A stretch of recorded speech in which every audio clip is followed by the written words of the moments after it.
ನಮಸ್ಕಾರ ಸ್ನೇಹಿತರೆ, ನನ್ನ ಹೆಸರು ಮೃತ್ಯುಂಜಯ ಹಿರೇಮಠ ಅಂತೇಳಿ.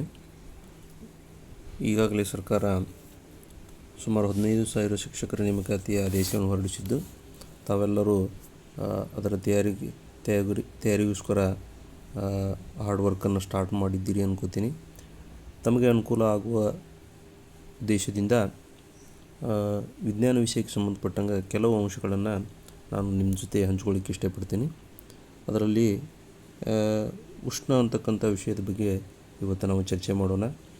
ಇದು ಶಿಕ್ಷಕರ ನೇಮಕಾತಿಯ ಜೊತೆಗೆ ಇನ್ನಿತರ ಸ್ಪರ್ಧಾತ್ಮಕ ಪರೀಕ್ಷೆಯ ಅನುಕೂಲ ಆಗ್ತದೆ ಅನ್ನೋ ಉದ್ದೇಶದಿಂದ ಈ ಅಂಶವನ್ನು ನಾನು ನಿಮ್ಮ ಜೊತೆ ಹಂಚ್ಕೊಳ್ಳೋದಕ್ಕಿಂತಲೂ ಮೊದಲು ತಮಗೆಲ್ಲರಿಗೂ ಪೂರ್ವಭಾವಿ ಶುಭಾಶಯಗಳನ್ನು ತಿಳಿಸ್ತಾ ಉಷ್ಣ ಅಂತಕ್ಕಂಥ ಪಾಠದ ಬಗ್ಗೆ ಇವತ್ತು ನಾವು ಅಂಶಗಳ ಚರ್ಚೆಯನ್ನು ಮಾಡೋಣ.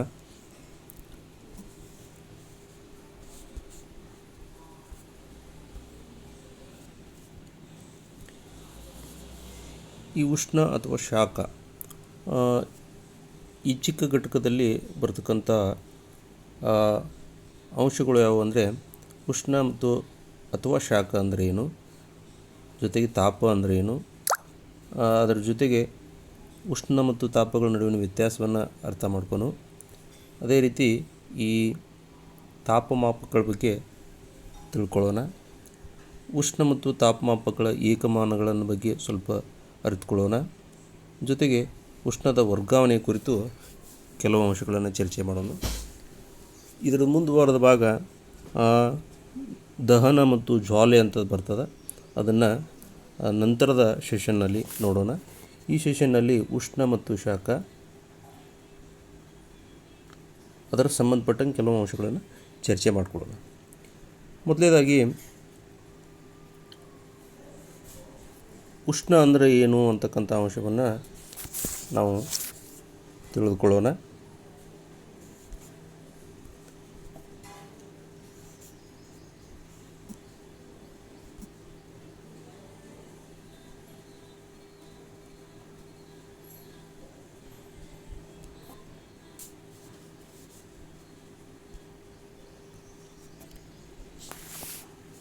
ಒಂದು ಅಂಶ ಏನಪ್ಪ ಅಂದರೆ, ಉಷ್ಣ ಅಂದರೆ ಒಂದು ವಸ್ತುವಿನಲ್ಲಿರ್ತಕ್ಕಂಥ ಅಣುಗಳ ಚಲನೆಯ ಮೊತ್ತವನ್ನು ನಾವು ಉಷ್ಣ ಅಂತ ಕರ್ಕೋತೀವಿ.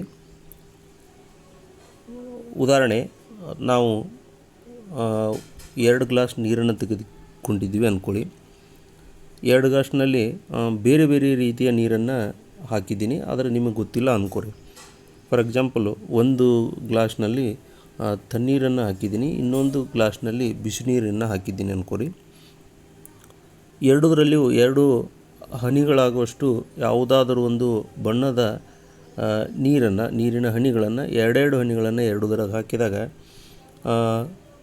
2 ನಿಮಿಷ ಆ ಗ್ಲಾಸನ್ನು ಅಬ್ಸರ್ವ್ ಮಾಡಿದಾಗ ಒಂದು ಗ್ಲಾಸ್ನಲ್ಲಿ ಪೂರ್ಣ ಗ್ಲಾಸನ್ನು ಆ ಬಣ್ಣ ಬೇಗನೆ ಆವರಿಸ್ಕೊಳ್ತದೆ. ಇನ್ನೊಂದು ಗ್ಲಾಸ್ನಲ್ಲಿ ನಿಧಾನವಾಗಿ ಆವರಿಸ್ಕೊಳ್ತದೆ. ಕಾರಣ ಇಷ್ಟೇ, ಒಂದು ಗ್ಲಾಸ್ನಲ್ಲಿ ಯಾವುದೇ ಗ್ಲಾಸ್ನಲ್ಲಿ ಬಿಸಿನೀರು ಇರುತ್ತಲ್ಲ, ಅಲ್ಲಿ ಆ ಬಣ್ಣ ಆ ಪೂರ್ಣ ಗ್ಲಾಸನ್ನು ಬೇಗವಾಗಿ ಆವರಿಸ್ಕೊಳ್ತದೆ. ಇನ್ನೊಂದು ಗ್ಲಾಸ್ ತಣ್ಣೀರು ಇರ್ತದಲ್ಲ, ಅಲ್ಲಿ ಬಣ್ಣದ ಆವರಿಸುವಿಕೆ ಟೈಮು ಹೆಚ್ಚಿಗೆ ತಗೋತದೆ. ಕಾರಣ ಇಷ್ಟೇ, ಆ ನೀರಿನಲ್ಲಿ ಬಿಸಿನೀರಲ್ಲಿರ್ತಕ್ಕಂಥ ಅಣುಗಳ ಚಲನೆ ಹೆಚ್ಚಾಗಿರ್ತದೆ, ತಣ್ಣೀರಿನಲ್ಲಿ ಅಣುಗಳ ಚಲನೆ ಕಡಿಮೆ ಆಗಿರ್ತದೆ. ಅಂದರೆ ಈ ಒಂದು ಚಟುವಟಿಕೆಯಿಂದ ನಾವು ಉಷ್ಣ ಅಂದರೆ ಏನು ಅನ್ನೋದನ್ನು ಅರ್ಥ ಮಾಡ್ಕೋಬೋದು. ಅದರ ಜೊತೆಗೆ ತಾಪವನ್ನು ನಂತರ ನೋಡೋಣ. ನಾವು 2 ಗ್ಲಾಸ್ನಲ್ಲಿ 2 ಕೈಗಳಿಂದ, ಬಲಗೈಯಿಂದ ಮತ್ತು ಎಡಗೈಯಿಂದ 2 ಗ್ಲಾಸ್ನಾಗ ಅದ್ದಿದಾಗ ನಮಗೆ ಅನುಭವಕ್ಕೆ ಬರೋದು ಉಷ್ಣ ಅಲ್ಲ, ತಾಪ. ಅಂದರೆ ಆ ಒಟ್ಟು ಗ್ಲಾಸ್ನಲ್ಲಿರುವ ಎಲ್ಲ ಅಣುಗಳ ಚಲನೆಯ ಮೊತ್ತವನ್ನು ನಾನು ಉಷ್ಣ ಅಂತ ಕರೆದ್ರೆ, ಆ ಅಣುಗಳ ಚಲನೆಯ ಸರಾಸರಿಯನ್ನು ತಾಪ ಅಂತ ಕರ್ಕೋತೀವಿ. ಇದು ನಿಮ್ಗೆ ಇನ್ನೂ ಒಂದು ಸ್ವಲ್ಪ ಕ್ಲಿಯರ್ ಆಗಬೇಕಾದ್ರೆ, ಸುಮಾರು 25 ರೂಪಾಯಿ ನನ್ನ ಹತ್ರ ಅದಾವೆ ಅಂದ್ಕೊಳ್ಳಿ. ನಾನು 5 ವಿದ್ಯಾರ್ಥಿಗಳಿಗೆ ನನಗೆ ಎಷ್ಟು ಬೇಕೋ ತಿಳಿದಲ್ಲಿ ಆ 25 ರೂಪಾಯಿನ 5 ವಿದ್ಯಾರ್ಥಿಗಳಿಗೆ ಹಂಚ್ತೀನಿ. ಒಬ್ರಿಗೆ 2 ರೂಪಾಯಿ ಆಗಿರ್ಬೋದು, ಒಬ್ರು 4 ರೂಪಾಯಿ ಆಗಿರ್ಬೋದು, 6 ರೂಪಾಯಿ ಆಗಿರ್ಬೋದು, ಈ ಥರ ಹಂಚ್ಕೋತೀನಿ. ಅದೇ ನಾನು ಎಲ್ಲ ವಿದ್ಯಾರ್ಥಿಗಳಿಗೆ ಸಮನಾಗಿ ಹಂಚಿದಾಗ ಒಬ್ಬೊಬ್ಬ ವಿದ್ಯಾರ್ಥಿಗೆ ಎಷ್ಟು ಬರ್ತದೆ ಅನ್ನೋದು ಅದು ತಾಪ ಆಗ್ತದೆ. ಒಟ್ಟು 25 ರೂಪಾಯಿ ಎಲ್ಲ ವಿದ್ಯಾರ್ಥಿಗಳನ್ನು ಕೂಡಿಸಿದಾಗ ಅದು ಉಷ್ಣ ಆಗ್ತದೆ. ಆ್ಯಕ್ಚುಲಿ ಇದು ಸುಮ್ಮನೆ ನಿಮ್ಗೆ ಕನ್ವಿನ್ಸ್ ಮಾಡ್ಲಿಕ್ಕೆ ಹೇಳಿದ ಒಂದು ಚಿಕ್ಕ ಉದಾಹರಣೆ. ಅಂದರೆ ಒಟ್ಟು ಮೊತ್ತ ಅಂದರೆ 5 ವಿದ್ಯಾರ್ಥಿಗಳಲ್ಲಿರ್ತಕ್ಕಂಥ ಒಟ್ಟು ಹಣ ಎಷ್ಟು 25, ಅದು ಉಷ್ಣ ಅಂದ್ಕೊಳ್ಳೋದಾದರೆ ಆ 5 ವಿದ್ಯಾರ್ಥಿಗಳಿರ್ತಕ್ಕಂಥ 25 ರೂಪಾಯಿನ ಸರಾಸರಿ ತೆಗೆದಾಗ 5 ವಿದ್ಯಾರ್ಥಿಗಳಿಗೆ ಸರಾಸರಿಯನ್ನು ತೆಗೆದಾಗ ಪ್ರತಿಯೊಬ್ಬರಿಗೆ ಎಷ್ಟು ಬರ್ತದೆ ಅನ್ನೋದು ತಾಪ ಆಗ್ತದೆ. ಅಂದರೆ ಉಷ್ಣ ಅಂದ್ರೆ ಒಂದು ಯಾವುದೇ ಒಂದು ವಸ್ತುವಿನಲ್ಲಿ, ಅದು ಘನ ಇರಲಿ, ದ್ರವ್ಯ ಇರಲಿ, ಅನಿಲ ಇರಲಿ, ಯಾವುದೇ ದ್ರವ್ಯ ಇರಲಿ, ಆ ದ್ರವ್ಯದಲ್ಲಿ ಅಂದರೆ ವಸ್ತುವಿನಲ್ಲಿ ಇರ್ತಕ್ಕಂಥ ಒಟ್ಟು ಅಣುಗಳ ಚಲನೆಯ ಮೊತ್ತವನ್ನು ನಾನು ಶಾಖ ಅಥವಾ ಉಷ್ಣ ಅಂತ ಕರೆದ್ರೆ, ಆ ಅಣುಗಳ ಚಲನೆಯ ಸರಾಸರಿಯನ್ನು ನಾನು ಏನಂತ ಕರ್ಕೋತೀನಿ, ತಾಪ ಅಂತ ಕರ್ಕೋತೀನಿ. ಇದನ್ನು ಎರಡೂವನ್ನು ನಾನು ವ್ಯತ್ಯಾಸವನ್ನು ಗಮನಿಸಿದಾಗ ಉಷ್ಣ ಒಂದು ಶಕ್ತಿಯ ರೂಪ ಅಂತ ಕರ್ಕೊಳ್ಳೋದಾದರೆ, ಶಾಖ ಬಿಸಿಯ ಮಟ್ಟ ಅಂದ್ಕೋತೀವಿ. ನಾ ಇದೀಗ ಆಲ್ರೆಡಿ ಹೇಳಿದಾಗ ನಾವು ಮುಟ್ಟಿದಾಗ ಅನುಭವಕ್ಕೆ ಬರೋದು ಅದು ತಾಪವಿನ ಉಷ್ಣ ಅಲ್ಲ. ಉಷ್ಣ ತಾಪಕ್ಕೆ ಕಾರಣ. ಅಂದರೆ ಉಷ್ಣವನ್ನು ಹೆಚ್ಚು ಮಾಡಿದಂಗೆ ವಸ್ತುವಿನಲ್ಲಿ ತಾಪ ಹೆಚ್ಚಾಗ್ತದೆ ಹೋಗ್ತದೆ. ಅಂದರೆ ತಾಪ ಅನ್ನೋದು ಉಷ್ಣದ ಒಂದು ಪರಿಣಾಮ ಅಂತಕ್ಕಂಥ ನಾವು ಅಂಶವನ್ನು ತಿಳ್ಕೊಬೋದಾಗಿದೆ. ಅದೇ ರೀತಿ ಇಲ್ಲಿ ಅಣುಗಳ ಚಲನೆಯನ್ನು ಮೊತ್ತ ಉಷ್ಣ ಅಂದ್ಕೊಂಡಿವಿ ಅಂದರೆ ಅಣುಗಳ ಚಲನೆಯ ಸರಾಸರಿಯನ್ನು ನಾವು ಏನು ಅನ್ಕೋತೀವಿ, ತಾಪ ಅಂದ್ಕೋತೀವಿ. ಈ ರೀತಿ ಅಂಶಗಳನ್ನು ನಾವು ಗಮನಿಸ್ಬೋದು. ಅಂದರೆ ಉಷ್ಣ ಮತ್ತು ತಾಪಗಳ ವ್ಯತ್ಯಾಸವನ್ನು ಗಮನಿಸೋದಾದರೆ, ಇನ್ನು ಉಷ್ಣದ ಏಕಮಾನ ಜೂಲ್ಗಳಲ್ಲಿ ಅರಿತೀವಿ. ಯಾಕಂದರೆ ಉಷ್ಣ ಒಂದು ಶಕ್ತಿಯ ರೂಪ ಆಗಿರುವುದರಿಂದ ಶಕ್ತಿಯ ಏಕಮಾನನೇ ಉಷ್ಣದ ಏಕಮಾನ ಆಗ್ತದೆ. ಅದೇ ತಾಪದ ಏಕಮಾನವನ್ನು ನಾವು ಕೆಲ್ವಿನ್ಗಳಲ್ಲಿ ನಾವು ಏನು ಮಾಡ್ತೀವಿ, ಗುರುತಿಸ್ತೀವಿ. ಅಂದರೆ ಉಷ್ಣದ ಏಕಮಾನ ಜೂಲ್ ಆದರೆ ತಾಪದ ಏಕಮಾನ ಕೆಲ್ವಿನ್ ಆಗ್ತದೆ. ಇದ್ರ ಸ್ವಲ್ಪ ಹಿಂದ್ಗಡೆ ಹೋಗೋಣ ನಾವು. ಅಂದರೆ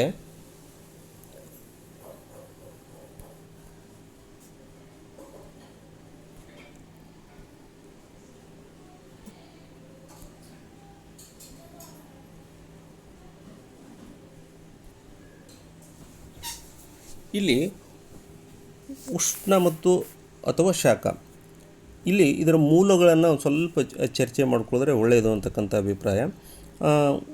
ಈ ಉಷ್ಣದ ಮೂಲ ಯಾವುದಪ್ಪ ಅಂದರೆ, ನಾವು ಈಗ ಬೆಳಕಿನ ಮೂಲವನ್ನು ಹುಡುಕ್ತೀವಿ. ಹಾಗೆ ಶಾಖ ಅಥವಾ ಉಷ್ಣದ ಮೂಲವನ್ನು ನಮಗೆ ಭೂಮಿಗೆ ಸಂಬಂಧಪಟ್ಟಂಗೆ ನೋಡೋದಾದರೆ ನಾವು ಮೊದಲೇದಾಗಿ ಏನು ಅಂದ್ಕೋತೀವಿ ಅಂದರೆ ಸೂರ್ಯ. ಉಷ್ಣ ಮತ್ತು ಶಾಖದ ಪ್ರಮುಖ ಮೂಲ ಅಂದರೆ ಪ್ರಧಾನ ಮೂಲ ಅಂತಕ್ಕಂಥ ಅಂಶಗಳನ್ನು ನಾವು ಈ ಭೂಮಂಡಲಕ್ಕೆ ಸಂಬಂಧಪಟ್ಟಂಗೆ ಮಾತ್ರ ಯೋಚನೆ ಮಾಡಿದಾಗ, ಅದರ ಜೊತೆಗೆ ಬರ್ತಕ್ಕಂಥ ಇನ್ನು ಕೆಲವು ಅಂಶಗಳಂದರೆ ಉಷ್ಣಕ್ಕೆ ಸಂಬಂಧಪಟ್ಟಂಗೆ ಕೆಲವು ಇಂಧನಗಳು. ಅದೇ ರೀತಿ ಘರ್ಷಣೆದಿಂದ ನಾವು ಶಾಖವನ್ನು ಪಡೆಯುವುದರಿಂದ ಅಥವಾ ಉಷ್ಣವನ್ನು ಪಡೆಯುವುದರಿಂದ ನಾವು ಅದನ್ನು ಸಹ ಒಂದು ಉಷ್ಣದ ಮೂಲವಾಗಿ ಕನ್ಸಿಡರ್ ಮಾಡ್ತೀವಿ. ಇಲ್ಲಿ ಇಂಧನಕ್ಕೆ ಸಂಬಂಧಪಟ್ಟಂಗೆ ನಾವು ಮತ್ತು 3 ಅಂಶಗಳನ್ನು ಡಿವೈಡ್ ಮಾಡ್ಕೋತೀವಿ. ಪಳಿವಳಿಕೆ ಇಂಧನಗಳು, ಸಾಮಾನ್ಯವಾಗಿ ಬಳಸ್ತಕ್ಕಂಥ ಸೌದೆ ಕಟ್ಟಿಗೆ ಏನಂತೀವಲ್ಲ ಅದು, ಅದಾದಿಂದ ನ್ಯೂಕ್ಲಿಯೈ ಶಕ್ತಿಯಿಂದ ನಾವು ಏನನ್ನು ಉಷ್ಣವನ್ನು ಪಡಿತೀವಲ್ಲ ಅದು. ಈ 3 ಭಾಗಗಳನ್ನ ಇಂಧನದಲ್ಲಿ ನಾವು ಡಿವೈಡ್ ಮಾಡ್ಕೋತೀವಿ. ಈ ಪಳುವಳಿಕೆ ಇಂಧನದಲ್ಲಿ ಹೋದಾಗ ಮತ್ತು ಈ ಪೆಟ್ರೋಲಿಯಂ ಉತ್ಪನ್ನಗಳು ಬರ್ತವೆ, ನಂತರ ಕಲ್ಲಿದ್ದಲುಗಳು ಬರ್ತವೆ ಮತ್ತು ನೈಸರ್ಗಿಕ ಅನಿಲ ಅಂತ ಬರ್ತದೆ. ಅಂದರೆ ಕೆಲವು ಪ್ರಶ್ನೆಯನ್ನು ಕೇಳುವಾಗ ಈ ಥರ ಕೇಳಿರ್ತಾರೆ ನಿಮಗೆ, ಇವುಗಳಲ್ಲಿ ಪಳುವಳಿಕೆ ಇಂಧನ ಯಾವುದು ಅಂದಾಗ ಈ ಅಂಶವನ್ನು ನೀವು ಸ್ವಲ್ಪ ಗಮನದಲ್ಲಿ ಇಟ್ಕೋಬೇಕು. ಅಂದರೆ ಪೆಟ್ರೋಲಿಯಂ ಆಗಿರ್ಬೋದು, ಕಲ್ಲಿದ್ದಲಾಗಿರ್ಬೋದು, ಈ ನೈಸರ್ಗಿಕ ಅನಿಲ, ಇವು 3 ಪಳುವಳಿಕೆ ಇಂಧನದಲ್ಲಿ ಬರ್ತವೆ. ಈ ಪೆಟ್ರೋಲಿಯಂ ಉತ್ಪನ್ನಗಳಂದರೆ ಮತ್ತು ಅದರಾಗ ನಾವು ಪೆಟ್ರೋಲ್, ಡೀಸೆಲ್, ಸೀಮೆ ಎಣ್ಣೆ ಇದ್ರೂ ಸಹ ನಾವು ಪೆಟ್ರೋಲಿಯಂ ಉತ್ಪನ್ನದ ಉಪಭಾಗಗಳವು. ಪೆಟ್ರೋಲಿಯಂ ಅಂದರೆ ಬರೀ ಕೇವಲ ಪೆಟ್ರೋಲ್ ಅಷ್ಟೇ ಅರ್ಥ ಅಲ್ಲ. ಪೆಟ್ರೋಲಿಯಂ ಉತ್ಪನ್ನದೊಳಗೆ ಒಂದು ಭಾಗ ಪೆಟ್ರೋಲು, ಡೀಸೆಲು, ಈ ಕೆರೋಸಿನ್ ಅಂತೀವಲ್ಲ, ಈ ಥರ ಈ ಕಲ್ಲಿದ್ದಲು, ಪೆಟ್ರೋಲಿಯಂ ಉತ್ಪನ್ನಗಳು ಮತ್ತು ನೈಸರ್ಗಿಕ ಅನಿಲ ಇವು ಪಳುವಳಿಕೆ ಇಂಧನ. ಇವುದ್ರ ಬಗ್ಗೆ ಸ್ವಲ್ಪ ಲಕ್ಷ್ಯ ಇರಬೇಕು. ಇನ್ನು ಶಾಖದ ಇನ್ನೊಂದು ನ್ಯೂಕ್ಲಿಯೈ ಮೂಲದಿಂದ ಪಡಿತಕ್ಕಂಥದ್ದು ಬೀಜ ಸಮ್ಮಿಳನ ಮತ್ತು ಬೀಜ ವಿದಳನ ಅಂತಕ್ಕಂಥ 2 ಅಂಶಗಳನ್ನು ನಾವು ಗಮನಿಸ್ತೀವಿ. ಬೀಜ ಸಮ್ಮಿಳನ ಅಂತಕ್ಕಂಥದ್ದು ನಡೆಯುವುದು ಸೂರ್ಯ ಮತ್ತು ನಕ್ಷತ್ರಗಳಲ್ಲಿ ನಡೀತಕ್ಕಂಥ ಕ್ರಿಯೆ. ಬೀಜ ವಿದಳನ ಅಂದರೆ ಈಗ ನ್ಯೂಕ್ಲಿಯರ್ ಪವರ್ ಪ್ಲ್ಯಾಂಟ್ ಇರ್ತಾವೆ ನಮ್ಮ ಕರ್ನಾಟಕದಲ್ಲಿ, ಕೈಗಾ ಇದೆ. ಇದರಲ್ಲಿ ಬೀಜ ವಿದಳನ ಯುರೇನಿಯಂ ಅಥವಾ ಈ ರೇಡಿಯೋಕ್ಟಿವ್ ಎಲಿಮೆಂಟನ್ನು ಓಡೋದು ನಾವು ಶಕ್ತಿಯನ್ನು ಪಡಿತೀವಲ್ಲ ಅದು ಬೀಜ ವಿದಳನೆ ಅಂತ ಕರಿತೀವಿ. ಬೀಜ ಸಮ್ಮಿಳನ ಅಂದ್ರೆ ಈ ಉದಾಹರಣೆ ಸೂರ್ಯ ನಕ್ಷತ್ರಗಳಲ್ಲಿ ನಡೀತಕ್ಕಂಥ ಕ್ರಿಯೆ, ಅಲ್ಲಿ ಆ, ಆ, ಎರಡು ಹೀಲಿಯಮ್ಗಳು ಕೂಡಿ ಹೈಡ್ರೋಜನ್ ಆಗುತ್ತೆ.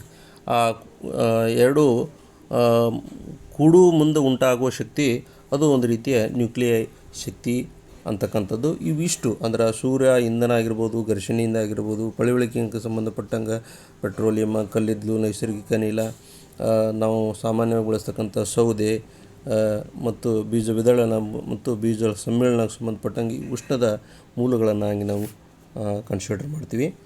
ಇನ್ನು ಮುಂದುವರೆದ ಭಾಗ ಅನ್ನೋದಾದರೆ ಇಲ್ಲಿ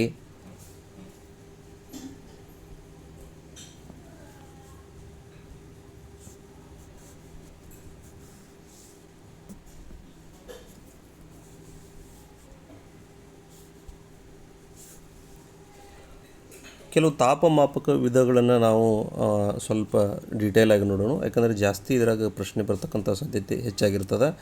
ಈ ತಾಪಮಾಪಕ ವಿಧಗಳಲ್ಲಿ ನಾವು ಮೊದಲೇದಾಗಿ ಕನ್ಸಿಡರ್ ಮಾಡ್ತಕ್ಕಂಥದ್ದು ಸೆಲ್ಸಿಯಸ್ ಪದ್ಧತಿ ಅಂತಕ್ಕಂಥದ್ದು, ಫ್ಯಾರನ್ಹೀಟ್ ಪದ್ಧತಿ ಮತ್ತು ಕೆಲ್ವಿನ್ ಪದ್ಧತಿ, 3 ಅಂಶಗಳನ್ನು ನಾವು ಇಲ್ಲಿ ನೋಡ್ತೀವಿ. ಇಲ್ಲಿ ಸ್ವಲ್ಪ ನೀವು ಭಾಳಷ್ಟು ಸೂಕ್ಷ್ಮವಾಗಿ ಗಮನಿಸಬೇಕು. ಹೆಚ್ಚಿಗೆ ಪ್ರಶ್ನೆಗೆ ಬೀಳೋದು ಈ ಟಾಪಿಕ್ನಲ್ಲಿ ಇದೇ ಅಂಶಕ್ಕೆ ಸಂಬಂಧಪಟ್ಟಂಗೆ ಹೆಚ್ಚಿನ ಪ್ರಶ್ನೆಗಳು ಬರ್ತವೆ.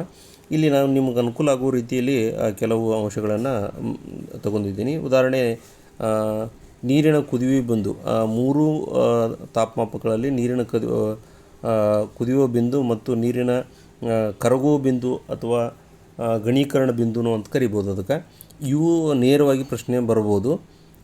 ಅದಕ್ಕೆ ಸಂಬಂಧಪಟ್ಟಂಗೆ ನಮ್ಮ ಆರೋಗ್ಯವಂತ ಮನುಷ್ಯನ ದೇಹದ ತಾಪ ಒಂದು ನಾನು ಕಾಲಮ್ನಲ್ಲಿ ತೊಗೊಂಡಿನಿ.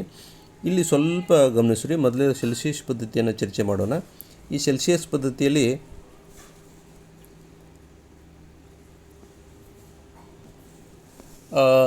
ನೀರಿನ ಕರಗುವ ಬಿಂದು ಅಥವಾ ಘನೀಕರಣ ಬಿಂದು ಅನ್ನೋ ಒಂದು ಪದವನ್ನು ಬಳಸ್ಬೋದು. ಇಲ್ಲಿ 0 ಡಿಗ್ರಿ ಸೆಲ್ಸಿಯಸ್ ಸ್ಟಾರ್ಟಾಗಿ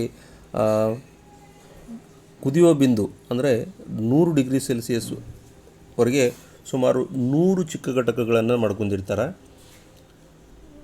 ಅದೇ ರೀತಿ ಈ ಫ್ಯಾರನ್ಹೀಟ್ ಪದ್ಧತಿಯಲ್ಲಿ ನೀರಿನ ಕರಗುವ ಬಿಂದು 32 ಫ್ಯಾರನ್ಹೀಟ್ ಆದರೆ ಅದೇ ನೀರಿನ ಕುದಿಯುವ ಬಿಂದು ಸುಮಾರು 212 ಫ್ಯಾರನ್ಹೀಟ್. ಇಲ್ಲಿ ಸ್ವಲ್ಪ ಗಮನಿಸ್ರಿ ನೀವು, 180 ಚಿಕ್ಕ ಘಟಕಗಳನ್ನು ನಾವು ಮಾಡ್ಕೊಂಡಿದ್ದೀವಿ. ಅಂದ್ರೆ ನೀರಿನ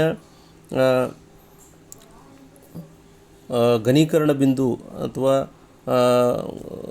ಅಲ್ಲಿದಿಂದ ಸ್ಟಾರ್ಟಾಗಿ 32 ಫ್ಯಾರನ್ಹೀಟ್ ಸ್ಟಾರ್ಟಾಗಿ 212 ಫ್ಯಾರನ್ಹೀಟ್ವರೆಗೆ ಸುಮಾರು 180 ಚಿಕ್ಕ ಘಟಕಗಳಾಗಿ ಮಾಡ್ಕೊಂಡಿದ್ದಾರೆ. ಅದೇ ನಾವು ಸೆಲ್ಸಿಯಸ್ ಪದ್ಧತಿಯಲ್ಲಿ 0 ಡಿಗ್ರಿ ಸೆಲ್ಸಿಯಸ್ನಿಂದ 100 ಡಿಗ್ರಿ ಸೆಲ್ಸಿಯಸ್ ಕೇವಲ 100 ಚಿಕ್ಕ ಘಟಕಗಳನ್ನು ತೊಗೊಂಡಿದ್ದೀವಿ. ಇಲ್ಲಿ 180 ಘಟಕಗಳನ್ನು ತೆಗೆದುಕೊಂಡಿದ್ದೀವಿ. ಅದೊಂದು ಸ್ವಲ್ಪ ನಿಮ್ಗೆ ಗಮನದಲ್ಲಿರಬೇಕು.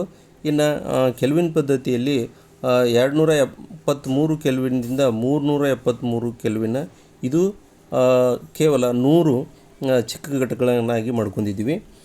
ಇಲ್ಲಿ ಬರ್ತಕ್ಕಂಥ ಪ್ರಶ್ನೆಗಳೇನೆಂದರೆ, ಒಂದು ಪದ್ಧತಿಯಿಂದ ಇನ್ನೊಂದು ಪದ್ಧತಿಗೆ ಪರಿವರ್ತನೆ ಮಾಡುವ ಮುಂದೆ ನಾವು ಈ ಅಂಶವನ್ನು ಗಮನದಲ್ಲಿಟ್ಕೋಬೇಕು. ಅಂದರೆ ಸೆಲ್ಸಿಯಸ್ ಪದ್ಧತಿಯಲ್ಲಿ 100 ಚಿಕ್ಕ ಘಟಕಗಳಿರ್ತವೆ, ಫ್ಯಾರನ್ಹೀಟ್ ಪದ್ಧತಿಯಲ್ಲಿ 180 ಚಿಕ್ಕ ಘಟಕಗಳನ್ನು ತೆಗೆದುಕೊಂಡಿರ್ತೀವಿ. ಅದೇ ರೀತಿ ಕೆಲ್ವಿನ್ ಪದ್ಧತಿಯಲ್ಲಿ 273ರಿಂದ 373 ಇಲ್ಲಿ ಸಹ ಕೇವಲ ನಾವು 100 ಚಿಕ್ಕ ಘಟಕಗಳನ್ನು ತೆಗೆದುಕೊಂಡಿರ್ತೀವಿ.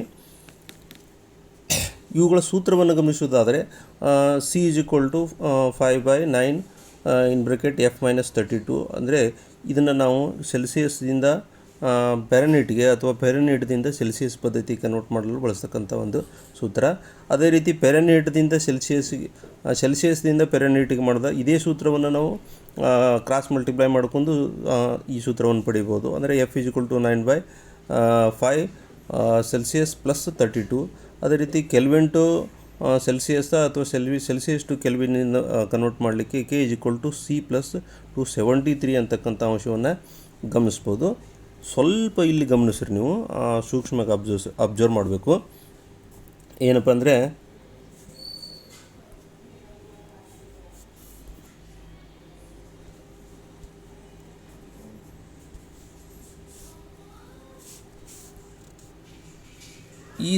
ಈ ಅಂಶವನ್ನು ಗಮನಿಸ್ರಿ. ಏನಂದ್ರೆ ಇದು ಒಂದು ಫಾರ್ಮುಲಾವನ್ನು ನೆನಪಿಟ್ಕೊಂಡ್ರೆ ಸಾಕು, ನೀವು ಯಾವುದೇ ಪದ್ಧತಿಯಿಂದ ಯಾವುದೇ ಪದ್ಧತಿಗೆ ಪರಿವರ್ತನೆ ಮಾಡಲಿಕ್ಕೆ ಅನುಕೂಲ ಆಗ್ತಕ್ಕಂಥ ಈಜಿಯಾದ ಒಂದು ಸೂತ್ರ ಇದು. ಏನಪ್ಪ ಅಂದರೆ C/100. C/100 ಅಂದರೆ ಸೆಲ್ಸಿಯಸ್ ಪದ್ಧತಿಯಲ್ಲಿ ನಾವು ಅಷ್ಟು 100 ಚಿಕ್ಕ ಘಟಕಗಳನ್ನು ಮಾಡ್ಕೊಂಡಿರ್ತೀವಿ, ಅದು ಡಿವೈಡ್ ಬೈ ಬರ್ತದೆ C/100. ಇಲ್ಲಿ C-0 ಅಂತ ತೊಗೋಬೋದು. 0 ಅಂದರೆ ಏನಪ್ಪ ಅಂದರೆ ನೀರಿನ ಘನೀಕರಣ ಬಿಂದು ಅಂತ ಏನು ಕರಿತೀವಲ್ಲ, ಅಥವಾ ಐಸಿನ ಕರಗು ಬಿಂದುನು ಅಂತ ನಾವು ಕರಿಬೋದು. ಇಲ್ಲಿ -0 ತೊಗೊಳ್ಳೋದು ಮೀನಿಂಗ್ ಇಲ್ಲ, ಹೀಗಾಗಿ ಬಿಟ್ಟಿವಿ ಅಷ್ಟೇ. ಅಂದರೆ C/100. ಅದು ಫೆರನ್ಹೀಟ್ದ ಸ್ಟಾರ್ಟ್ ಆಗೋದಲ್ಲಿ ನೀರಿನ ಇದು ಘನೀಕರಣ ಬಿಂದು, ನೀರಿನ ಘನೀಕರಣ ಬಿಂದು ಫೆರನ್ಹೀಟ್ ಪದ್ಧತಿಯಲ್ಲಿ 32ದಿಂದ ಸ್ಟಾರ್ಟ್ ಆಗುತ್ತೆ. 32 ಅಂದರೆ ಅದೇ -32. ಒಟ್ಟು ಎಷ್ಟು ಘಟಕದವ? 180 ಡಿವೈಡ್ ಬೈ 180. ಅದೇ ಕೆಲ್ವಿನ್ ಪದ್ಧತಿ ಒಳಗೆ ಬರ್ರಿ. ಸ್ಟಾರ್ಟ್ ಆಗೋದೆಲ್ಲಿಂದು ನೀರಿನ ಘನೀಕರಣ ಬಿಂದು ಎಲ್ಲಿ ಸ್ಟಾರ್ಟ್ ಆಗ್ತದೆ? 273ದಿಂದ ಸ್ಟಾರ್ಟ್ ಆಗ್ತದೆ. ಅದನ್ನು ಗಮನದಲ್ಲಿ ಇಟ್ಕೊರಿ. ಒಟ್ಟು ಎಷ್ಟು ಘಟಕಗಳನ್ನು ಮಾಡೀವಿ? 100 ಘಟಕ ಡಿವೈಡ್ ಬೈ 2. ಇದು ಒಂದೇ ಸೂತ್ರವನ್ನು ನೀವು ನೆನಪಿಟ್ಕೊಂಡ್ರೆ ಯಾವುದೇ ಪದ್ಧತಿಯಿಂದ ಯಾವುದೇ ಪದ್ಧತಿಗೆ ನಾವು ಡಿವೈಡ್ ಮಾಡಬಹುದು. ಅಂದರೆ ಮೂರೂ ಪದ್ಧತಿಯ ನೀರಿನ ಘನೀಕರಣ ಬಿಂದು ನಿಮಗೆ ಗೊತ್ತಿರಬೇಕು. ಸೆಲ್ಸಿಯಸ್ ಪದ್ಧತಿಯಲ್ಲಿ 0 ಡಿಗ್ರಿ ಸೆಲ್ಸಿಯಸ್ ಅಂದರೆ C-0 ತೊಗೊಂಡ್ರೆ ಮೀನಿಂಗ್ ಇಲ್ಲ ಅನ್ನೋ ಉದ್ದೇಶದಿಂದ, ಅಷ್ಟೇ ಇರ್ತದೆ ಅನ್ನೋ ಉದ್ದೇಶದಿಂದ ನಾವು C ಅಷ್ಟೇ ತೊಗೊಂತೀವಿ. ಅಥವಾ C-0 ಡಿಗ್ರಿ ಸೆಲ್ಸಿಯಸ್ನು ತೊಗೋಬೋದು.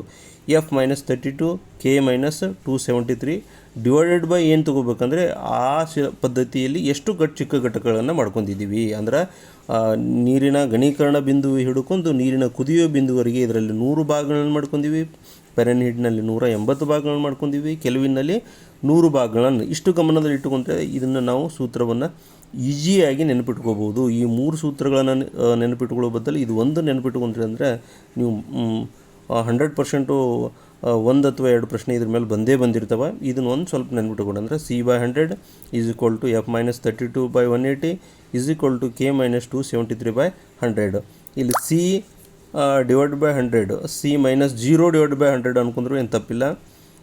F-32 ಅಂದರೆ ನೀರಿನ ಘನೀಕರಣ ಬಿಂದು ಸ್ಟಾರ್ಟ್ ಆಗ್ತದೆ 32ಗೆ. 180 ಒಟ್ಟು ಚಿಕ್ಕ ಘಟಕಗಳಿರ್ತವೆ.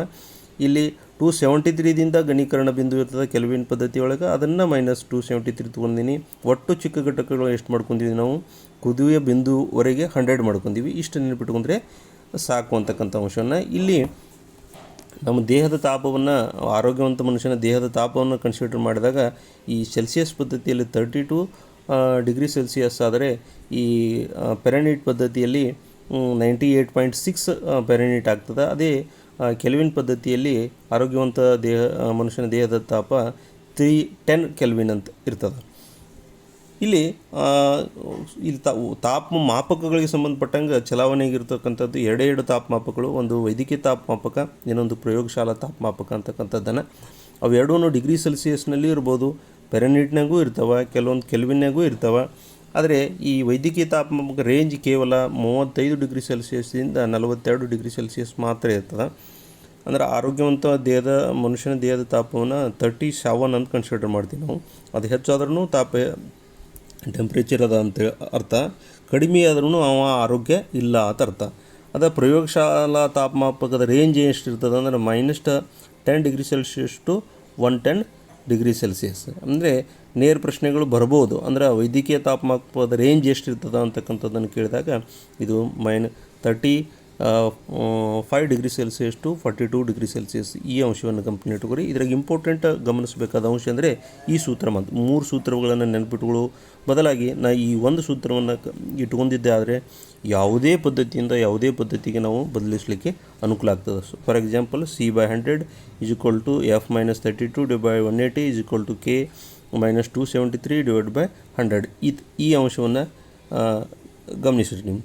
ಇನ್ನು ನಾವು ಕೆಲವೊಂದು ಚೇಂಜ್ ಮಾಡಿ ನೋಡೋಣ. ಅಂದರೆ ಒಂದು ಪದ್ಧತಿಯಿಂದ ಇನ್ನೊಂದು ಪದ್ಧತಿಗೆ ಯಾವ ರೀತಿ ಈ ಸೂತ್ರವನ್ನು ಬಳಸ್ಕೊಂಡು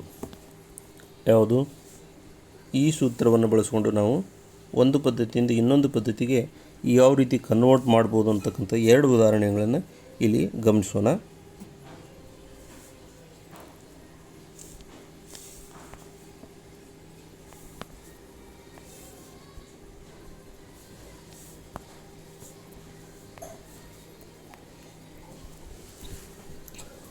ಒಂದು ಉದಾಹರಣೆ ಏನಪ್ಪ ಅಂದರೆ ಇಲ್ಲಿ ಆರೋಗ್ಯವಂತ ಮನುಷ್ಯನ ದೇಹದ ತಾಪ ಡಿಗ್ರಿ ಸೆಲ್ಸಿಯಸ್ನಲ್ಲಿ 37 ಡಿಗ್ರಿ ಸೆಲ್ಸಿಯಸ್ ಇದೆ. ಇದನ್ನು ಕೆಲ್ವಿನ್ದಲ್ಲಿ ಎಷ್ಟು ಅಂತ ಕೇಳಬಹುದು ನಿಮಗೆ. ಅದೇ ಸೂತ್ರದ 2 ತೊಗೊಂಡಿನಿ ನಾನು. ಅಂದರೆ ಅಲ್ಲಿ ಫೆರನ್ಹೀಟ್ 3 ಅದಾವಲ್ಲ = ಅದನ್ನು ಬಿಟ್ಟು ನನಗೆ ಬೇಕಾದದ್ದು 2 ತೊಗೊಂಡ್ಬಿಡ್ಬೇಕು. ಅಂದರೆ C/100 = K - 273/100. ಇಲ್ಲಿ ಡಿಗ್ರಿ ಸೆಲ್ಸಿಯಸ್ ಕೊಟ್ಟದ. ಡಿಗ್ರಿ ಸೆಲ್ಸಿಯಸ್ 37 ಆ್ಯಡ್ ಮಾಡ್ಕೊರಿ. ಅದಾದಿಂದ ಇಲ್ಲಿ 100 ಕ್ಯಾನ್ಸಲ್ ಆಗುತ್ತೆ. ಉಳಿತು ಏನಂದ್ರೆ 37 K - 273 ಉಳಿತದ. ಕೆ ಅನ್ನು ಅಲ್ಲಿ ಎಷ್ಟು ಇದು ಕಡೆ ಟ್ರಾನ್ಸ್ಫರ್ ತೊಗೊಂಡು ಪ್ಲಸ್ ಆಗ್ತದೆ ಟೋಟಲಾಗಿ. ಅಂದರೆ ಕೆಲ್ವಿನ್ ಪದ್ಧತಿಯಲ್ಲಿ ಆರೋಗ್ಯವಂತ ಮನುಷ್ಯನ ದೇಹದ ತಾಪ ಎಷ್ಟು? 310 ಕೆಲ್ವಿನ್. ಡಿಗ್ರಿ ಸೆಲ್ಸಿಯಸ್ನಲ್ಲಿ 37 ಆದರೆ ಕೆಲ್ವಿನ್ನಲ್ಲಿ ಆರೋಗ್ಯವಂತ ಮನುಷ್ಯನ ದೇಹದ ತಾಪ 310 ಇರ್ತದೆ. ಇದನ್ನೇ ನಾನು ಇದೇ ಪ್ರಾಬ್ಲಮನ್ನು ಫೆರನ್ಹೀಟ್ದಲ್ಲಿ ಕೇಳಿದಾಗ ಏನು ಮಾಡ್ಕೋಬೇಕಂದ್ರೆ ಈ ಕೆಲ್ವಿನ್ದನ್ನು ಇದನ್ನು ಬಿಟ್ಟು ಆ 3 ಸೂತ್ರದಲ್ಲಿ ಇದನ್ನೊಂದು ಬಿಟ್ಟು C/100 = F - 32/180 ತೊಗೊಂಡ್ಬಿಡ್ಬೇಕು. ಈಗ ಯಥಾ ಪ್ರಕಾರ ಇದನ್ನು ನೀವು ಫುಲ್ಫಿಲ್ ಮಾಡಿರಿ. ಅಂದರೆ C/37 ಹಾಕಿದಾಗ ಇದನ್ನು ಕ್ರಾಸ್ ಮಲ್ಟಿಪ್ಲೈ ಮಾಡ್ಕೋದಾಗ 37 × 180 ಆಗುತ್ತೆ. ಇದು 100ಅನ್ನು ಈ ಕಡೆ ತೊಗೊಂಡಾಗ ಬ್ರ್ಯಾಕೆಟ್ ಹಾಕೋಬೇಕಾಗುತ್ತೆ.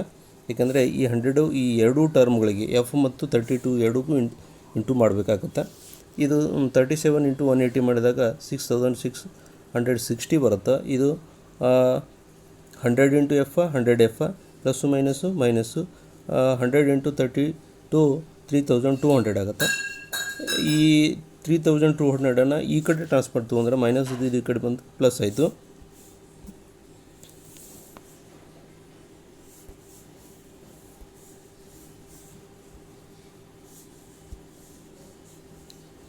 ಇಲ್ಲಿ ಗಮನಿಸ್ರಿ, ಇವು 6660 ಪ್ಲಸ್ 3200 9860 ಆಗುತ್ತೆ. = 100F. ಈ 100ಅನ್ನು ಈ ಕಡೆ ಟ್ರಾನ್ಸ್ಫರ್ ಡಿವೈಡ್ ಬೈ ಆಗುತ್ತೆ. ಅಂದರೆ ಅಲ್ಟಿಮೇಟಾಗಿ ನಿಮಗೆ ಸೆಲ್ಸಿಯಸ್ ಪದ್ಧತಿಯಲ್ಲಿ 37 ಡಿಗ್ರಿ ಸೆಲ್ಸಿಯಸ್ ಇದ್ದಾಗ ಅದನ್ನೇ ನಾವು ಫೆರನ್ಹೀಟ್ ಕನ್ವರ್ಟ್ ಮಾಡಿದ್ರೆ 98.6 ಫೆರನ್ಹೀಟ್ ಬರ್ತದೆ. ಇಲ್ಲಿ ನಾವು ಗಮನಿಸಬೇಕಾದದಂದರೆ ಸೂತ್ರವನ್ನು 3 ಸೂತ್ರವನ್ನು ನೆನಪಿಟ್ಟುಕೊಳ್ಳೋ ಬದಲಾಗಿ ಅವುಗಳ ನೀರಿನ ಘನೀಕರಣ ಬಿಂದು ಒಟ್ಟು ಎಷ್ಟು ಡಿವೈಡ್ ಇರ್ತದೆ ಘಟಕಗಳಿರ್ತಾವೆ 100 180 100. C/100 = F - 32/180 K - 273/100. ಇದು ಒಂದು ನೆನಪಿಟ್ಟುಕೊಂಡ್ರೆ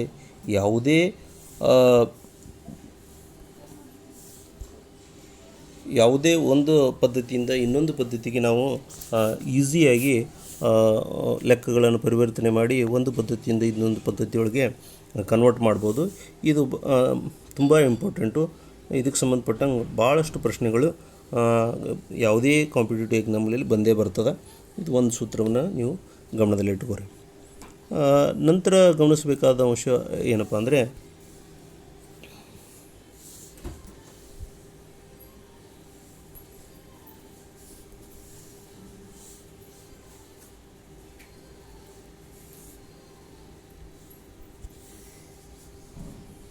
ಇಲ್ಲಿ ಏಕಮಾನಗಳು ಚರ್ಚೆ ಮಾಡಿದ್ವಿ ನಾವು. ಅದರ ಜೊತೆಗೆ ಕೆಲ್ವಿನ್ ಅಂತಕ್ಕಂಥ ಏಕಮಾನವನ್ನು ನಾವು ಕನ್ಸಿಡರ್ ಮಾಡ್ತೀವಿ.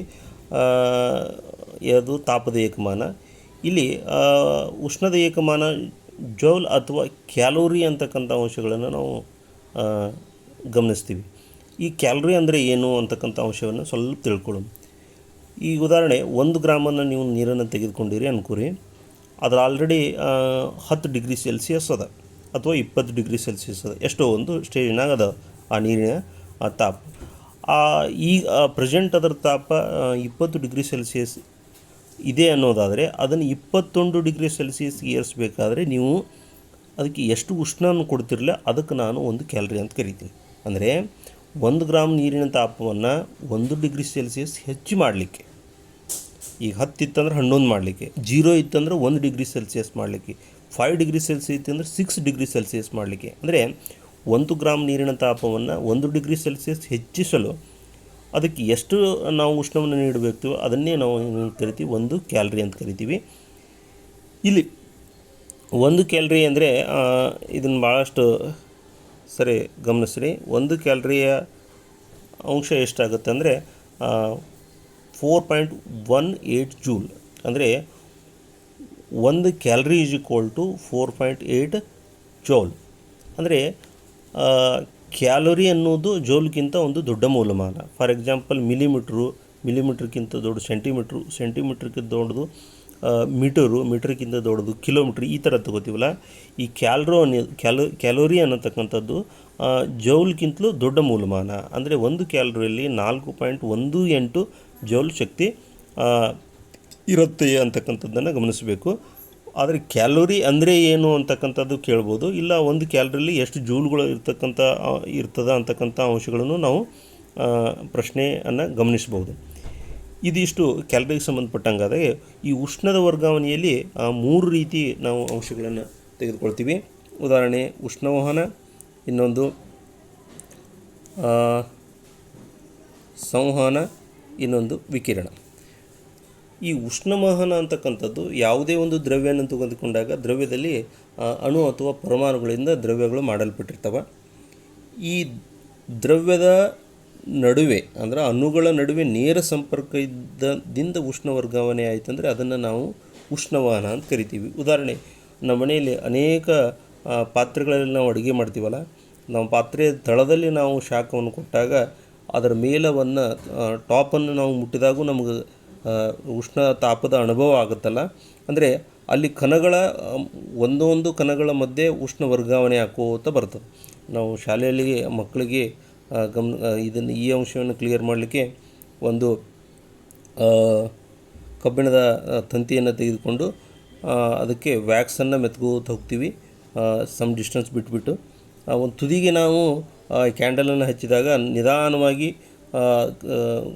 ಕ್ಯಾಂಡಲದ ಆ ಫ್ಲೇಮಿನ ಸಮೀಪ ಇರತಕ್ಕಂಥ ವ್ಯಾಕ್ಸು ಮೊದಲು ಕರಿಗೆ ಬೀಳ್ತದೆ. ನಂತರ ಅದರ ಸ್ವಲ್ಪ ದೂರ ಇರತಕ್ಕಂಥ ವ್ಯಾಕ್ಸ್ ಕರಿಗೆ ಬೀಳ್ತದೆ. ನಂತರ ಅದಕ್ಕಿಂತ ಸ್ವಲ್ಪ ದೂರ ಇರತಕ್ಕಂಥ ವ್ಯಾಕ್ಸ್ ಕರಿಗೆ ಬೀಳ್ತದೆ. ಅಂದರೆ ಅಲ್ಲಿ ಉಷ್ಣ ಕಣಗಳ ಸಂಪರ್ಕ ಒಂದಕ್ಕೊಂದು ಕಣಗಳು ಹತ್ತಿಕೊಂಡಿದ್ದಾವೆ. ಅದು ಒಂದು ಕಣದಿಂದ ಇನ್ನೊಂದು ಕಣಕ್ಕೆ ವರ್ಗಾವಣೆ ಆಗ್ತಕ್ಕಂಥ ಅಂಶವನ್ನು ಗಮನಿಸ್ತೀವಿ, ಉಷ್ಣ ವರ್ಗಾವಣೆ. ಈ ರೀತಿ ಆಗೋದಕ್ಕೆ ನಾವು ಉಷ್ಣ ವಹನ ಅಂತ ಕರಿತೀವಿ.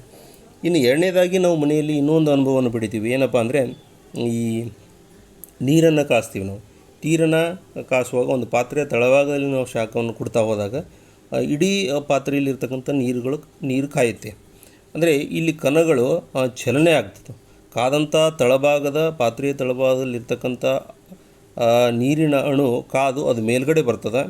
ಮೇಲಿನ ಕಾಯಲಾರ್ದ ಅಣು ಕೆಳಗಡೆ ಹೋಗ್ತದೆ. ಈಗ ಅಣುಗಳ ಚಲನೆ ಮೇಲಿಂದ ಕೆಳಗೆ, ಕೆಳಗಿಂದ ಮೇಲೆ, ಮೇಲಿಂದ ಕೆಳಗೆ, ಈ ರೀತಿ ಕಣಗಳ ಚಲನೆಯಿಂದ ಉಷ್ಣ ವರ್ಗಾವಣೆ ಆದರೆ ಅದನ್ನು ನಾವು ಸಂವಹನ ಅಂತ ಕರಿತೀವಿ.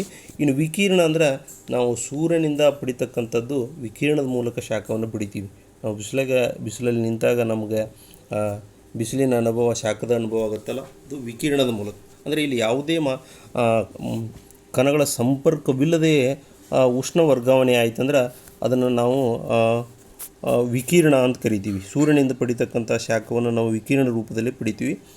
ಅಥವಾ ಎಲ್ಲೋ ಒಂದು ಕಡೆ ನಾವು ಈ 2 ದಿನಗಳ ಹಿಂದೆ ನಾವು ಹೋಳಿ ಹಬ್ಬವನ್ನು ಆಚರಿಸಿದ್ವಿ. ಹೋಳಿ ಕಾಮದಹನ ಮಾಡೋ ಮುಂದೆ ಹೋಳಿಯ ಕಟ್ಟಿಗೆಗಳಿಗೆ ಏನು ನಾವು ಉರಿ ಹಚ್ತೀವಲ್ಲ ಅದ್ರ ಸಮೀಪ ನಿಂತಾಗ ನಮ್ಗೆ ಶಾಖದ ಅನುಭವ ಆಗ್ತದೆ. ಜಳ ಬಡಿತದ ಅಂತ ನಾವು ಹಳ್ಳಿ ಭಾಷೆಯಲ್ಲಿ ಬಳಸ್ತೀವಲ್ಲ, ಅದಕ್ಕೂ ನಾವು ವಿಕಿರಣನ ಅನ್ಕೋಬೋದು. ಕೆಲವರು ಹಿಂಗೂ ಪ್ರಶ್ನೆ ಮಾಡ್ಬೋದು, ಏನಪ್ಪ ಅಂದ್ರೆ ಯಾವುದೇ ಮಾಧ್ಯಮ ಇಲ್ಲ ಅಂತೀರಿ ಮತ್ತು ಮಧ್ಯದಲ್ಲಿ ಗಾಳಿ ಇರ್ತದಲ್ರಿ ಸರ್. ಇರ್ತದೆ. ಫಾರ್ ಎಕ್ಸಾಂಪಲ್, ಈಗ ನಾವು ಸೂರ್ಯನಿಂದ ಬರ್ತಕ್ಕಂಥದ್ದು ವಿಕಿರಣದ ರೂಪದಾಗ ಪಡಿತೀವಿ. ಅಂದರೆ ಸೂರ್ಯನಿಂದ ಭೂಮಿಯ ವಾತಾವರಣ ಪ್ರವೇಶ ಆಗೋರಿಗೆ ಯಾವುದೇ ರೀತಿ ಮಾಧ್ಯಮ ಇಲ್ಲ. ವಾತಾವರಣ ಪ್ರವೇಶ ನಂತರ ಗಾಳಿ ಮಾಧ್ಯಮ ಅದ. ಹಂಗಂತೇಳಿ ಅಲ್ಲಿಗೆ ಆ ಶಾಖ ಸ್ಟಾಪ್ ಆಗಂಗಿಲ್ಲ, ಆ ಮಾಧ್ಯಮದಾಗೂ ಹೊರ್ಕೊಂಡು ಬರ್ತದೆ. ಅಂದ್ರೆ ಮಾಧ್ಯಮಗಳ ದ್ರವ್ಯದ ಸಂಪರ್ಕ ಇಲ್ಲದೆ ಅಥವಾ ಮಾಧ್ಯಮದ ಉಪಸ್ಥಿತಿ ಅಥವಾ ಅನುಪಸ್ಥಿತಿಯಲ್ಲಿ ಉಷ್ಣ ವರ್ಗಾವಣೆ ಆದರೆ ಅದನ್ನು ನಾವು ವಿಕಿರಣ ಅಂತ ಕರಿತೀವಿ. ಅಂದರೆ ಈಗ ದೂರದಿಂದ ನಮ್ಗೆ ಜಳ ಬಡೀತದ ಅಂತ ಏನಂತೀವಲ್ಲ, ಅದನ್ನು ನಾವು ಆ ವಿಕಿರಣದಲ್ಲಿ ಕನ್ಸಿಡರನ್ನ ಮಾಡ್ತೀವಿ. ಅಲ್ಲಿ ಮಧ್ಯದಲ್ಲಿ ಗಾಳಿ ಇದ್ರೂ ಅದನ್ನು ಆ ರೀತಿಯನ್ನು ನಾವು ಅರ್ಥ ಮಾಡ್ಕೋಬೇಕಂದ್ರೆ ಮಾಧ್ಯಮದ ಮಾಧ್ಯಮ ಆಗಿರ್ಬೋದು ಅಥವಾ ದ್ರವ್ಯ ಕಣಗಳ ಸಂಪರ್ಕ ಇಲ್ಲದೇ ಉಷ್ಣ ವರ್ಗಾವಣೆ ಆದರೆ ನಾವು ಅದನ್ನು ವಿಕಿರಣ ಅಂತ ಕರಿತೀವಿ. ಅಂದರೆ ಉಷ್ಣವಹನ, ಇನ್ನೊಂದು ಸಂವಹನ ಮತ್ತು ವಿಕಿರಣ. ಉಷ್ಣವಹನದಲ್ಲಿ ಆ ದ್ರವ್ಯಗಳ ಕಣಗಳ ಮಧ್ಯೆ ನೇರ ಸಂಪರ್ಕ ಇರ್ತದೆ. ಸಂವಹನದಲ್ಲಿ ಕಣಗಳ ಚಲನೆ ಆಗ್ತದೆ. ಇಲ್ಲಿ ವಿಕಿರಣದಲ್ಲಿ ಕಣಗಳ ಇರ್ಬೋದು, ಇರದೇ ಇರ್ಬೋದು. ಅಂದರೆ ಕಣಗಳ ಸಂಪರ್ಕ ಇಲ್ಲದೇ ಒಂದು ವೇಳೆ ಉಷ್ಣ ವರ್ಗಾವಣೆ ಆಯ್ತಂದ್ರೆ ಅದಕ್ಕೆ ನಾವು ವಿಕಿರಣ ಅಂತ ಕರಿತೀವಿ. ಇದಿಷ್ಟು ಕೆಲವು ಅಂಶಗಳಲ್ಲಿ ನಾವು ಉಷ್ಣಕ್ಕೆ ಸಂಬಂಧಪಟ್ಟಂಗೆ ಸ್ವಲ್ಪ ಬಿಟ್ಟನ್ನು ತೆಗೆದುಕೊಂಡು ಇವತ್ತಿನ ಅಂಶವನ್ನು ಚರ್ಚೆ ಮಾಡಿದ್ದೀವಿ. ಇದರಲ್ಲಿ ಇಂಪಾರ್ಟೆಂಟ್ ಏನಂದರೆ ಆ ಸೂತ್ರಗಳು, ಅದರ ಫ್ಯಾರನ್ಹೀಟ್, ಕೆಲ್ವಿನ್ ಮತ್ತು ಡಿಗ್ರಿ ಸೆಲ್ಸಿಯಸ್ ಕನ್ವರ್ಟ್ ಮಾಡ್ತೀವಲ್ಲ, ಅದು ತುಂಬ ಇಂಪಾರ್ಟೆಂಟು. ಅದರಲ್ಲಿ ಪ್ರಶ್ನೆ ಬರುವ ಸಾಧ್ಯತೆ ಭಾಳಷ್ಟು ಇರ್ತದೆ. ಇದರದ ಮುಂದುವರಿದ ಭಾಗನೇ ದಹನ ಮತ್ತು ಜ್ವಾಲೆ ಅಂತಕ್ಕಂಥ ಅಂಶಗಳು ಬರ್ತದೆ. ಅದನ್ನು ನೆಕ್ಸ್ಟ್ ಟೈಮ್ನಲ್ಲಿ ಚರ್ಚೆ ಮಾಡೋಣ ಅಂತ ಹೇಳ್ತಾ, ಮತ್ತೊಮ್ಮೆ ತಮಗೆಲ್ಲರಿಗೂ ಶುಭಾಶಯಗಳನ್ನು ತಿಳಿತಾ, ಬೆಸ್ಟ್ ಆಫ್ ಲಕ್ ಹೇಳ್ತಾ ಈ ಅಂಶವನ್ನು ಇಲ್ಲಿಗೆ ಮುಗಿಸ್ತಾ ಇದ್ದೀನಿ. ಎಲ್ರಿಗೂ ಧನ್ಯವಾದಗಳು.